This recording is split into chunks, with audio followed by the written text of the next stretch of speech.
Ons is bevoorreg vandag om te gesels met Berry Geldenhuys, beampte verbonde aan die Mosselbaai Korrektiewe Jeugsentrum, asook Setchmore Rhodes van ons Departement Landelike Ontwikkeling wat werk binne die Direktoraat Gemeenskapskorreksies. Berry, hoe lank is jy nou al by korrektiewe dienste? Cornel, goeiemiddag. Ek is nou so 'n bietjie meer as 34 jaar. Ek het in 1991 Januarie begin by Mosselbaai. So jy is dus nog jou hele loopbaan verbonde aan die Mosselbaai Jeugsentrum. Dis korrek, ek is nog van die begin van my loopbaan het ek by Mosselbaai begin en is nog steeds daar. Berry, kan jy dalk vir ons vertel wat behels jou werk en wat daaromtrent geniet jy die meeste? Ek is verantwoordelik vir die geestelike versorging van die gevangenes om dit te koördineer. So uit die gemeenskap is daar mense wat inkom vir kerkdienste, groepsessies, persoonlike onderhoude.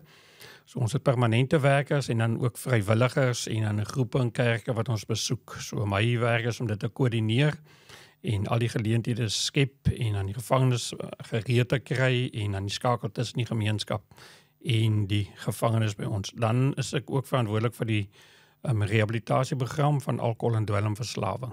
So dis ek my groot passie om met mense te werk en veral hulle te help wat verslaaf is om te sien hoe die Here hulle kan help om verlos te word. Setchmore, ons skuif 'n bietjie oor na jou toe. So wat is jou rol by die Mosselbaai munisipaliteit? Goeie dag, Cornel. My rol is maar eenvoudig in terme van die dienste of kom ek sê maar die ondersteuning wat ons dan by die gevangenes gee. So ek is betrokke by die Local Drug Action Committee en uit dit is ons betrokkenheid dan by die gevangenes in terme van die programme waarvan Berry nou net gepraat het. So dis maar eenvoudig my rol by die munisipaliteit om daai ondersteuning te bied. Maar soos ek sê, ek dink ek moet beklemtoon die platform wat ons gebruik is dan die Local Drug Action Committee.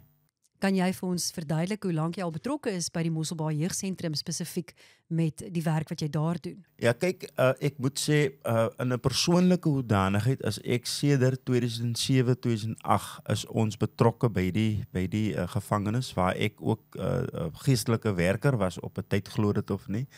En na afloop van dit het ek natuurlik by 2009 by die munisipaliteit begin werk en dan het ons dan nou so deur die Local Drug Action Committee het ons dan betrokke gebly as Mosselbaai munisipaliteit by die gevangenes. Watter ander rolspelers is betrokke by die programme wat jy in die jeugsentrum aanbied? Ja, ek dink van ons grootste rolspelers is natuurlik die Departement Maatskaplike Ontwikkeling, maar dan is daar ook organisasies soos SANKA en vele ander individue wat ook betrokke geraak het die afgelope tyd en nie-regeringsorganisasies wat ook betrokke is. So daar is definitief ook ander organisasies betrokke wat ook geaffilieer word met die Local Drug Action Committee. Berry, ons gesels gou weer 'n bietjie met jou. Jy het nou jare se ondervinding om met jeugoortreders te werk. Wat is die mees algemene uitdagings waarmee jeugoortreders sukkel? Binne die tronk en dan nou ook wanneer hulle byvoorbeeld parool ontvang het of terug gaan huis toe? Ja, Cornel, ondersteuning bly maar altyd 'n groot uitdaging. Wanneer iemand uitgaan het hy 'n ondersteuningsstelsel nodig. Met ander woorde, dan met ouers wees, voogte, iewers moet hy gaan bly. Hy het kos nodig, hy het basiese behoeftes, klere, beddegoed, dak oor sy kop en hierdie mense, meeste as hy uitgaan het hy geen werk nie. Hy het nie ondervinding om in 'n werk in te stap nie, so hy is afhanklik van iemand wat dit gratis of verniet vir hom gee. En die oomblik as jy die gevangenis uitkom en jy het 'n kriminele rekord, is werk nie so eenvoudig om te kry nie. En die verhoudings is nou opgebreek met familie en vriende waar jy al voorheen gebly het. So 'n geweldige uitdaging is om in hulle basiese behoeftes te voorsien buite. Ons as departement voorsien in al daardie behoeftes terwyl hy binne is. Maar die oomblik as hy uitgaan, dan is hy nie altyd seker waar eet ek vanaand, waar slaap ek vanaand, waar kry ek my volgende kos, my volgende basiese behoeftes. So die gevangene, wanneer hy in die gevangenis is, het hy 'n keuse van ek het nie nou vryheid nie, maar die departement voorsien in al sy basiese behoeftes. Buitekant het hy vryheid, maar hy het altyd sy basiese behoeftes en dan word die twee teen mekaar opgeweeg. En dan kry ons dat vir 'n gevangenes baie makliker om eerder weer te oortree, terug te kom gevangenis toe, want dan weeg die basiese behoeftes groter as die begeerte om vry te wees en buitekant te wees en geweldig te sukkel. Dankie vir daai verduideliking, baie insiggewend. Sechmoor, waar kry jy die grootste bevrediging wat betref jou werk binne die jeugsentrum? Ja, ek dink grootliks uit persoonlike ervaring uit, want ek self het 'n verlede van dwelmmisbruik of gebruik en ek ken die pad wat 'n mens moet stap om ontslae te raak van dwelms. Is 'n geweldige ek wil sê moeilike pad om alleen te loop, maar ook net dat jy vir iemand kan sê maar daar is hoop, daar is 'n oplossing en 'n uitweg. Vir my persoonlik natuurlik was dit die Here gewees en om daai boodskap oor te dra, gee vir my die grootste bevrediging. Onthou soos Berry gesê het, ook baie van die ouens het dit nie breed buite nie. En jy kry hulle ook nie buite in die hande nie, want dan is hulle baie keer maar in aktiewe verslawing, maar wanneer hulle binne is, dan kan jy met hulle gesels terwyl hulle nigter is, en dan gaan baie van die boodskappe wat ons gee, gaan dan in, en mens kan sien, dit maak tog 'n verskil in baie van hulle se lewens. So dit gee vir my die grootste bevrediging om daar by die gevangenes betrokke te wees en met nigtere jong manne te praat waar hulle kan goed nadink oor hulle lewe en hulle pad vorentoe. As jy dit vinnig moet opsom, wat sou jy sê is die grootste uitdagings van die jeug waarmee jy spesifiek werk? Ek dink, en ek wil aansluit by wat meneer Geldenhuys gesê het, ek dink die grootste uitdaging is hy reïntegrasie binne in die gemeenskap in, maar nie net in die gemeenskap nie, ook by hulle eie huise, en dan ook die stigmatisering, want ek meen as jy uit die gevangenis uitkom, word jy gesien as 'n tronkvol of iemand wat nou deel is van 'n bende, en baie kere het 'n mens net 'n tweede kans buite nodig, en baie van hulle kry dit nie, en ek dink dis een van die grootste uitdagings, net hy tweede kans, en dan kry jy die geval waar mense maar net weer misdaad pleeg, en dan is hulle weer in die gevangenis, want die druk buite is so groot om te hanteer, want daar is 'n verwagting op jou, jy word gestigmatiseer, baie keer, die meeste van die tyd as jy uitkom, as jy werkloos, baie van die manne het die adres byvoorbeeld nie, of hulle familie het hulle afgeskryf, soos enorme uitdagings vir iemand wat uit die gevangenis uitkom, veral die jong mense wat uit die gevangenis uitkom. Ons praat nou so van uitdagings. Berry, wil jy nie ons 'n bietjie vertel watter uitdagings jy buite die jeugsentrum aangepak het om die jeug met wie jy werk te inspireer en aan te moedig om beter keuses uit te oefen nie? Cornel, ja, dit was 'n wonderlike voorreg in die jaar 2006, September het ek die voorreg gehad om Kilimanjaro te klim. Op daardie stadium het ons 'n dwelmsentrum gehad, die Kosenati dwelmsentrum in die gevangenis waar ons met jeugdiges gewerk het, wat ons ook deur 'n latere 6 maande rehabilitasieprogram gesit het. So een van die redes hoekom ek dit gedoen het, is om vir gevangenes te kon sê dat as jy jou verslawing oorwin, en met geloof in die Here, so geloof speel 'n belangrike rol, maar ook dan harde werk. En as jy 'n droom het, moet jy werk om daardie droom te bereik. En ek het gepraat met gevangenes oor die bereiking van drome en ideale, en ek sal dit nooit vergeet nie, die een man het my gesit en kyk en het gesê, maar meneer, wat is jou droom? Of wat was jou droom? Ek sê, wel, ek het gedroom daarvan om Kilimanjaro te klim, en toe vra hy vir my, het jy maar geklim? En onmiddellik besef ek, hy ruk die maatjie totaal onder my uit. Hy sê, meneer, jy kan nie met ons praat nie, want jy's in presies dieselfde situasie as ons. Jy wil dit doen, maar jy het dit nie gedoen nie. En daar het ek besef dat praat is een ding, maar doen is iets anderste. En toe besef ek, maar om met autoriteit te kan praat met iemand, moet jy dit met 'n voorbeeld opvolg. En ja, toe ek besluit, daardie droom kom van 1981 af, en ja, 25 jaar en 6 maande later, toe is daardie droom bewaarheid om kruin van Kilimanjaro saam met 'n wonderlike groep mense te kon bereik. Sjoe, dis omtrent 'n mond vol. Ek is sommer moeg as ek net luister na jou. So jy gaan nou Mount Stanley klim. Wanneer beplan jy om dit te doen? Hoe bring jy dit by? Doen jy dit alleen? Is daar iemand wat jou ondersteun? Of vertel 'n bietjie vir ons, hoe pak jy hierdie groot reis aan? Ja, ek het na Kilimanjaro het ek droom daarvan om Aconcagua te klim. Dis die hoogste berg in Argentinië en ook die hoogste berg buitekant die Himalajas. So op 6.961 meter is dit die hoogste berg wat mense buitekant die Himalajas kan doen. En ek wou graag dit gedoen het en ek het gefokus op dit. Maar ongelukkig het ek toe 'n besering opgedoen in my voorbereiding met 'n fietsketting wat gebreek het teen 'n styl opdraand en ek het 'n rugbesering opgedoen in my kussentjie eintlik verloor of geskeur tussen die 4de en die 5de rugwervel wat toe nou alles my voorbereiding tot 'n halt gebring het en ek kon toe nou nie op daardie stadium verder voorberei vir Aconcagua nie. Maar ek gaan nou weer uitbrei oor die berge, maar met die Wassie, ek het 2012 het ek aan die Comrades deelgeneem. En na die Comrades het ek gehoor van 'n 100 myler en so hulle sê double Comrades en ek het gedink maar as daar ander mense is wat dit kon doen, dan wil ek dit ook graag probeer. En 2013 na die Comrades toe het ek 'n jaar of 13 maande voorberei vir die Wassie 100 myler in die Ooskaap tussen Port Elfrid en Oos-London. So dit was ook gewees vir 'n oud gevangene om hom te kon help en van fondse te kon insamel. Wonderlike jong man, sy lewe omgedraai het as 'n bendeleier in die gevangenis.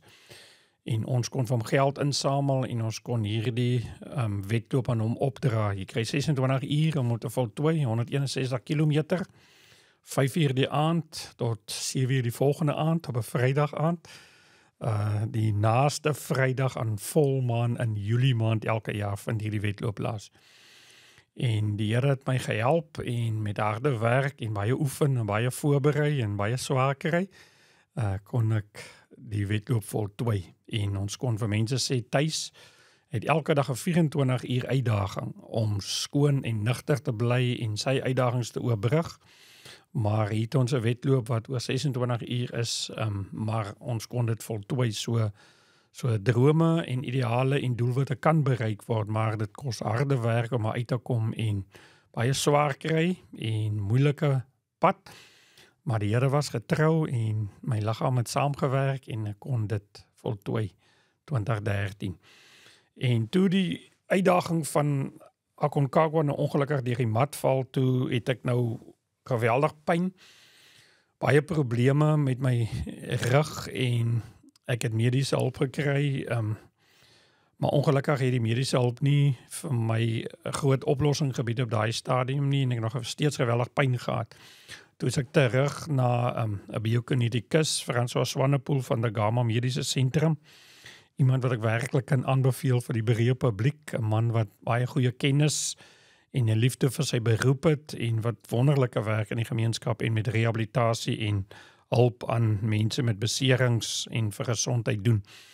En François het vir my begin help met 'n program van meer as 'n jaar. As ek eers by hom in die swembad, die rehabilitasie en toe later in die gym.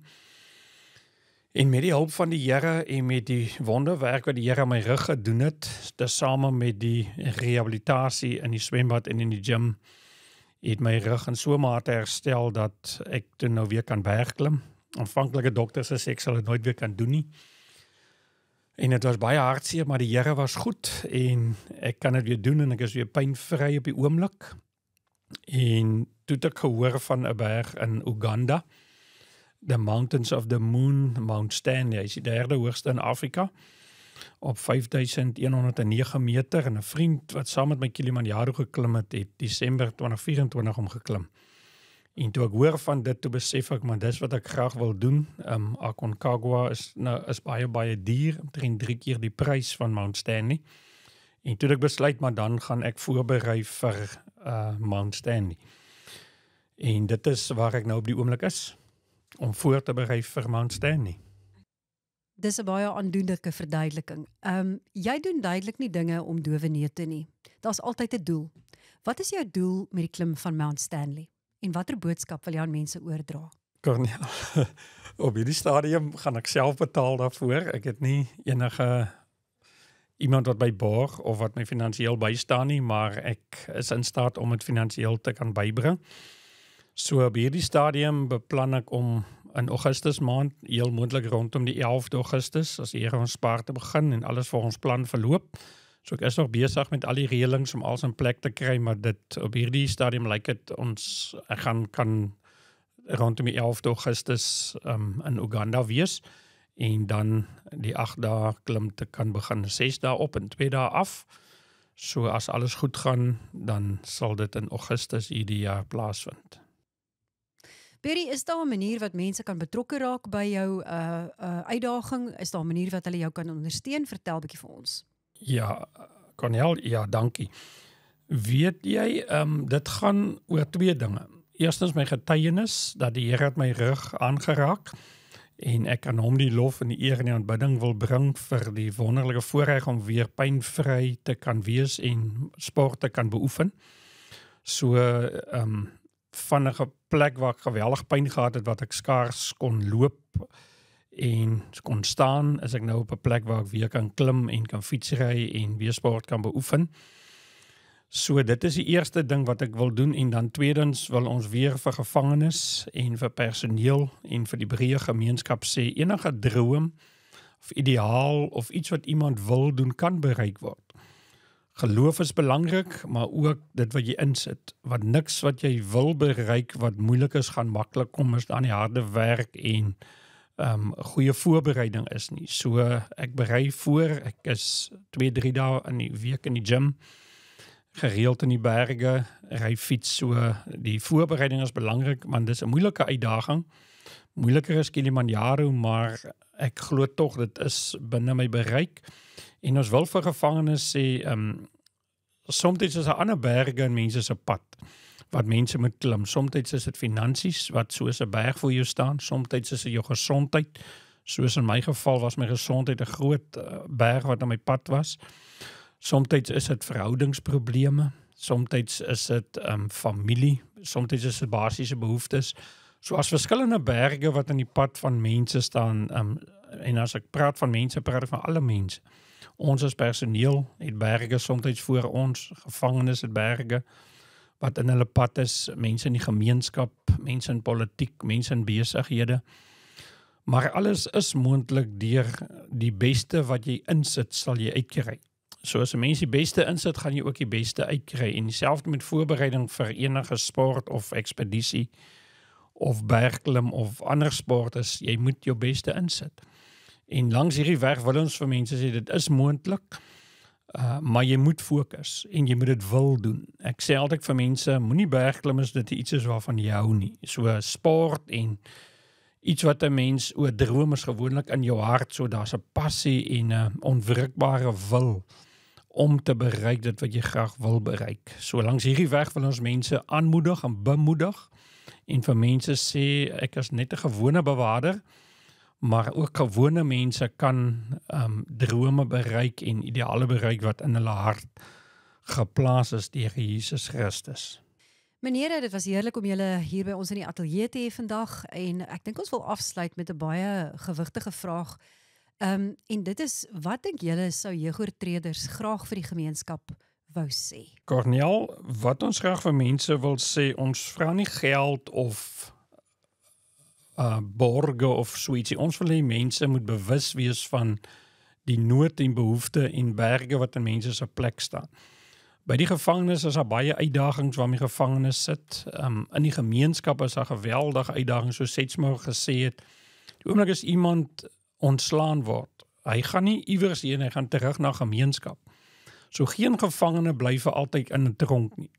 Hy dien sy vonnis uit, hy gaan uit op parol, hy gaan uit op korrektiewe toesig of sy vonnis verstry en hy's terug in die gemeenskap. Maar as daardie persoon nie verander het, dan gaan iemand, dit kan ek wees, dit kan ons wees, dit kan ons familie wees, sy volgende slagoffer. So korrektiewe dienste alleen kan nie die rehabilitasie alleen doen nie. Ons het mense nodig om te help op verskillende vlakke.